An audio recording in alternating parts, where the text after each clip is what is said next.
Hi guys, welcome back to another tutorial video. So in the following video, I will guide you to check the folder size on Dropbox. Now, if you want to check the folder size in Dropbox but you don't know how to do it, then this is the video for you. So simply watch the video till the very end to know about it. So let's get started. The first thing and the first basic thing what you need to do is that make sure that you have already installed the Dropbox app on the device. So if you have not installed, you just need to install it from App Store or Play Store on the device. So after that, you just need to open the Dropbox and make sure that you are logged into your account. So if you are not logged into your account, then you won't be able to see the total number of size of the folders on Dropbox. So this is the home page of Dropbox where you'll see the option of home, files, photos and accounts. So if you click on the option of home, if you don't see the reset post like this. So if you want to check the size of the folders, you just need to select the folders, and if you click on the three dots, then you'll be able to find the option of properties.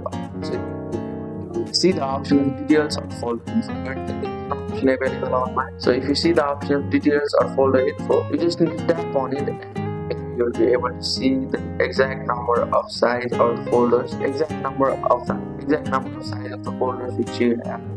And if it is not showing like that, then you just need to change it from Windows or MacBook. So you just need to install Dropbox on a desktop and just need to open your local Dropbox folder on a computer, and you just need to click on the option of properties to check it. So that's it. That's how you can check the folder size in Dropbox. Thank you for watching the video. Please don't forget to like the video and subscribe to our channel.